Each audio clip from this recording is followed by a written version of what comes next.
आज जब कश्मीर में टूरिस्ट बढ़ेंगे तो किसके लिए जाएगा। और दूसरी बात, जितना जनधन योजना या जितना ये अनाज मिल रहा है या जो भी मिल रहा है वो किसको मिल रहा है, वो उसमें क्या जाते हो रहा है कि नहीं। तुम्हें फूट डालो की जो प्रदर्शन हो रही है, और नाम बताइए क्या हुआ, क्या है एग्जाम डाल क्या है भैया, शांत रहो शांत रहो शांत रहो भैया। यही हो रहा है ना, हाँ यही हो रहा है, फूट डालो राज करो, फूट डालो राज करो।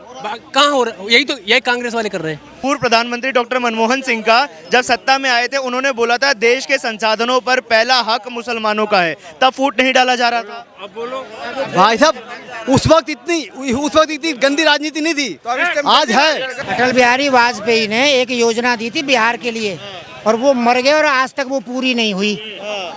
क्यों नहीं हुई पूरी? अटल बिहारी वाजपेयी ने दिया था और वो योजना अब तक पूरी क्यों नहीं हुई? क्या योजना थी? अटल बिहारी, अरे पूछो ना तुम जाके बिहार में। कुछ नाम तो होगा। तो मैं बता रहा हूँ, जो योजना की बात कर रहे हैं उसके बारे में बता रहा हूँ। ये नहीं, इसके लिए सबसे बड़ा सेतु बनना था, जो गंगा ब्रिज पे सेतु बनना था। अब इनको शायद नहीं पता, वो बन के अब इस ज़्यादा 6 महीने में उसका उद्घाटन हो जाएगा। इसके पहले और सरकारें ने निलंबित कर रखा था। और अब भाई साहब जो बातें कर रहे हैं, नहीं सर आपकी बातें मैं मान लिया। चुप रहो।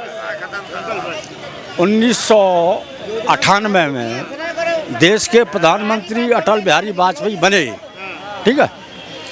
उस समय सुपर बाजार कोऑपरेटिव स्टोर के नाम से संस्था थी यहाँ पे, जो है कनॉट प्लेस के अंदर जो है पूरी दिल्ली शहर में 109 ब्रांचें थी जो है कोऑपरेटिव की, जो है आटा दाल चावल चीनी बेचने की, जो है ठीक है। अटल बिहारी वाजपेयी की कैबिनेट में शांता कुमार हरियाणा व हिमाचल प्रदेश से हिमाचल प्रदेश से मंत्री आए। हिमाचल प्रदेश से शांता कुमार हमारे कंज्यूमर अफेयर्स के माननीय मंत्री बने, ठीक है। तो सबसे पहले अटल बिहारी वाजपेयी जी ने जो चलती हुई रनिंग में संस्था है सुपर बाजार, उसको लॉकडाउन करा दिया, जो है बाइंड अप करा दिया, ठीक है। तो आज जो सुपर बाजार के एम्प्लॉई हैं, ठीक है, उसमें मैं भी शामिल हूँ, ठीक है, वो दर की ठोकरें खा रहे हैं, जो है। तो इस सरकार के ऊपर क्या भरोसा है, जो है सरकार पर भरोसा नहीं है। अरे साहब मैं बता दे रहा हूँ, मैं आपको बता रहा हूँ सरकार के ऊपर भरोसा क्या है। चलिए ठीक है, आप भुक्तभोगी हैं साहब। क्या होता है, 5 उंगलियां होती हैं, कभी कभी एक उंगली दब गई तो हम उसके लिए 5 को दोषी नहीं मार देंगे। कुछ अच्छाइयाँ होती है, कुछ भी बुराइयाँ भी होती है, लेकिन अच्छाई अगर हमारा 70% हो रहा है और बुराई 30% हो रहा है तो वहाँ पे हम अच्छाई को कवर करेंगे। कांग्रेस में जैसे सारे नेता खराब नहीं थे, शीला दीक्षित ने काम किया वो सबको पता है, दिल्ली में काम किया था। आज जितने पार्क है शीला दीक्षित की देन है।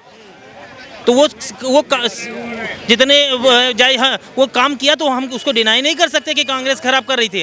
कांग्रेस में अच्छे भी हैं बुरे भी हैं। अब मेन क्या है, सवाल लेते हैं जनता से, मौजूदा सरकार को 10 में से कितने नंबर देंगे? मैं 0 दे देंगे। आप कितने देंगे सर? 99%। 99 नंबर मान लीजिए। कोई काम नहीं हुआ, 0 दे रहे हैं? हाँ 0 दे रहे हैं सर। हिसाब से 10 में से 10 नंबर देना चाहिए इस सरकार को। हाँ जी सर, कितने नंबर देंगे?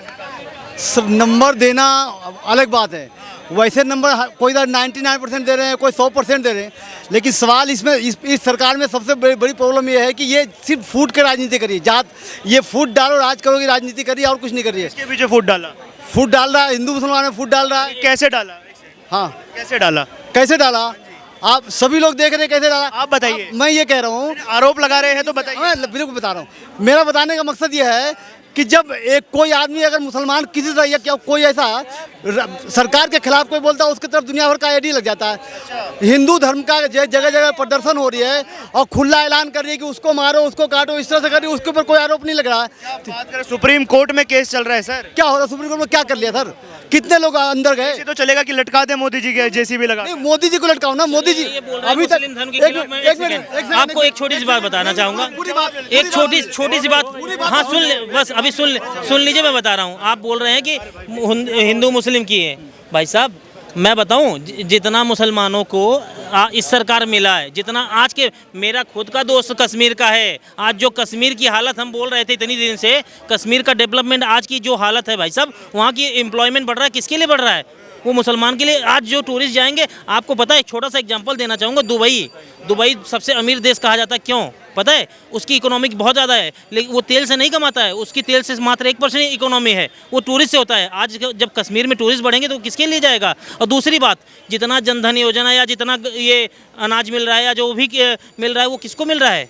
वो उसमें क्या जाते हो रहा है कि नहीं? तुम्हें एक सवाल है, एक भैया भैया एक सेकंड सुनिए, सर एक सेकंड भैया सुनिए, अरे मालिक एक सेकंड रुक जाइए ना, सुनिए, एक सवाल है, भैया सवाल, अरे ठीक है सुनिए, एक स्टेटमेंट है पूर्व प्रधानमंत्री डॉक्टर मनमोहन सिंह का, जब सत्ता में आए थे उन्होंने बोला था देश के संसाधनों पर पहला हक मुसलमानों का है, तब फूट नहीं डाला जा रहा था। अब बोलो भाई साहब, उस वक्त इतनी गंदी राजनीति नहीं थी, आज है, क्यों नहीं हो रहा? इतना अच्छा हो रहा भाई साहब। मेरी बात सुनिए, मैं छोटा सा बात पूछना चाहता हूँ, मैं आपसे छोटा सा बात पूछना चाहता हूँ आपको।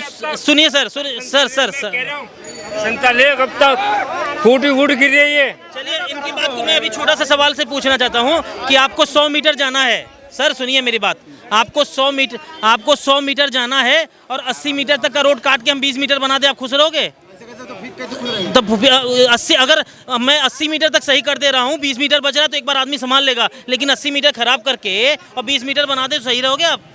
ये मनमोहन सिंह जी ने कहा था, पूर्व प्रधानमंत्री जी ने, कि 20% अधिकार होना चाहिए, कि ये पहला अधिकार उनका होना चाहिए, ये सही था आपके हिसाब से? 10 जानते हो, किसी भी देश, एक मोदी जी ने बात कही कि भाई अगर हमारे को भारत को डेवलप करना है ना, तो उन राज्यों को पहले डेवलप करो जहाँ की आबादी ज़्यादा है, क्योंकि जब आबादी विकसित होगी, पैसा आएगा, रोजगार आएगा, अपने आप सब ऑटोमेटिकली डेवलप होगा। इस बात को क्यों भूल जाते हो आप? इसमें कौन सी फूट वाली बातें होगी? हम जबरदस्ती अपने, क्या होता है कि मुस्लिम किसी से नहीं अलग हैं, हम उनको जबरदस्ती, नेता लोग क्या है, अरे मुस्लिम विरोधी है, अरे कौन सा मुस्लिम के विरोध में काम किया, एक ऐसा बताइए आप। मुस्लिम विरोध का एक काम बताइए, वो भारत सरकार का, मोदी सरकार का। भाई आज जो हो रहा है जगह काम बताइए। धर्म का जहाँ पे जो हो रहा है, कौन सा कानून ले आए जो मुसलमान विरोधी है? बोलो ना, कौन सा कानून? कश्मीर में सारे हिंदू मार तो दिए उन्होंने। अरे भाई साहब बताओ ना, कौन सा कानून लाए मोदी जो मुसलमान विरोधी है, आप बताओ ना इनके। मुसलमान विरोधी नहीं, आप कह जगह जगह पे सुनिए, जगह जगह पे जो प्रदर्शन हो रही है, फूट डालो की जो प्रदर्शन हो रही है, और नाम बताइए, क्या हुआ, क्या है एग्जाम? डाल क्या है भैया? शांत रहो भैया। यही हो रहा है ना, हाँ यही हो रहा है, फूट डालो राज करो, फूट डालो राज करो। कहाँ हो रहा है? यही कांग्रेस वाले कर रहे हैं, बीजेपी वाले नहीं कर रहे। हम लोग यही कहते हैं, सभी सुखी रहें, सभी निरोगी, सभी का कल्याण हो, ये कहते हैं, यही भावना है। पहले से ही हो रहा है जो भी हो रहा है, लेकिन सुधारने की जरूरत है। इसको सुधारा है भाई साहब, 7 साल, अरे 9 साल में कितना सुधारेंगे? क्या नहीं कर रही? कम करें क्या मोदी जी? अभी भी कांग्रेस दिखा रही है।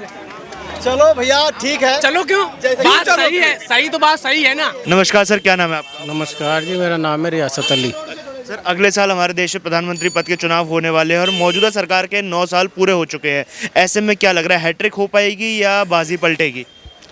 बाजी पलटेगी। इस बार कांग्रेस सरकार बनाएगी अपनी। क्या जो कांग्रेस की आपने जैसे आशा व्यक्त करी है, तो कांग्रेस अपने दम पर सरकार बना पाएगी या महागठबंधन का सहारा लेना पड़ेगा? हाँ, ये बड़ी बात है। कांग्रेस जो है अपने दम पे सरकार नहीं बना पाएगी, महागठबंधन की सरकार बनेगी। सबसे पुरानी पार्टी है, अब अपने दम पे सरकार नहीं बना पा रही, क्या कारण लगता है आपको इसके पीछे? इसके कारण जो है, इसमें कांग्रेस की जो आपस में गुटबंदी है, ये कारण है। लेकिन बीजेपी इस दफ़ा हार जाएगी। इसकी वजह यह है कि इन्होंने ना देश में काम कम किया है और जो ना फालतू बातें ज़्यादा की है, मस्जिद, मंदिर, हिंदू मुस्लिम, गाय, बस यही बातें चलती रही 9 साल तक, काम नहीं हुआ। क्या कांग्रेस को कोई नेतृत्व मिलेगा 2024 में? राहुल गांधी की जैसे सदस्यता रद्द हो गई है, बताया ये भी जा रहा है कि 6 साल तक वो चुनाव नहीं लड़ पाएंगे, तो ऐसे में नेतृत्व कौन करेगा कांग्रेस का? अब इन्होंने अध्यक्ष तो चुन ही लिया है पार्टी का, वही नेतृत्व करेंगे पार्टी का। क्या उन्हें प्रधानमंत्री बनाएगी कांग्रेस? हो सकता है, हो सकता है, हो सकता है। अच्छा, जैसे आपने बताया सर कि महागठबंधन का सहारा लेना पड़ सकता है, क्या हम ऐसी स्थिति देखेंगे 2024 में? हो सकता है कि कुर्सी के लिए खींचातान हो, नीतीश कुमार का मैं बनूं, ममता बनर्जी का मैं बनूंगी, अरविंद केजरीवाल अपना दावा ठोकेंगे? नहीं, महागठबंधन तो होगा, लेकिन जो है बड़ी पार्टी जो रहेगी वो कांग्रेस ही रहेगी। बड़ी पार्टी कांग्रेस है।